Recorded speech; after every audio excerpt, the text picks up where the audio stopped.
Now today I'm going to be changing the fuel filter on this 04 Grand Am with 3.4 V6. Now it's time for it to be done. Has a new fuel pump. Now it's time for the filter. Now the filter I'm using is the PF 2100 from K&N. Now this should be pretty simple install except for one thing. Location of the filter is behind the fuel tank, the rear of the vehicle, underneath.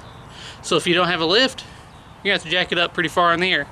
Now when doing so, be sure to scotch your front tires and use jack stands on the rear, because you're going to have to bring it up quite a bit if you're like me to get up under it. So let's get under it, show you what to do. Alright, so here's the old, actually probably original fuel filter. The nuts are on this side, has these tabs on this side. Now this is between the fuel tank here and the EGR box here, basically almost direct center of the rear of the vehicle. Right in front of basically the rear suspension, or yes, in front of the rear suspension. Now this is going to take a 20mm wrench and a 16mm wrench. The new K&N will take a 19 and a 16 to keep that in contact. So the first thing I'm going to do, which I probably won't be able to do and hold the camera, is break this loose. I'm going to come over here and get these tabs. Now there is very limited space. Once you get it broke loose, you should be able to unscrew this by hand. And there will be a little gas. And that's why I waited for the vehicle to cool down, so that there won't be a lot of pressure. There'll just be some gas. So just make sure you're not directly under it when you pull it apart. Alright, so now what I did with the fittings off on that side, I was able to drop the pump down, pop the clip on one side, release it from the other side, pull the filter out. Now it's going to be reverse. But here's the thing. This new K&N filter has this plastic tab that's got to come off. I guess because they made it universal. Sorry about that. They made it universal, but as you can see, it's the same size, same fitting on the end, but see this little flare right here in the line? It is right there, just behind this plastic tab.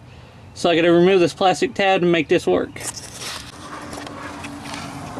Now,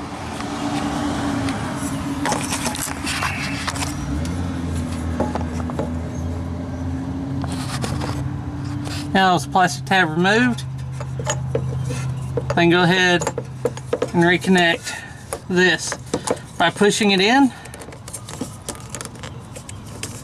Once I push it in, clamps these fittings back in. There it is, clasped on. Now I'm going to slide this back up in place, right back to the other line. Thread the nut on by hand as much as I can till I can't go no more, and then tighten it down with the wrenches. Alright, now before we proceed to lower the vehicle, I'm going to put the key in, turn the pump on, let the pressure build up, and crawl up under here and check for leaks real quick before do anything else. And I do not see any leaks, so I'm going to go ahead and start it up. Now the vehicle is running. Check for leaks one more time. I don't see anything.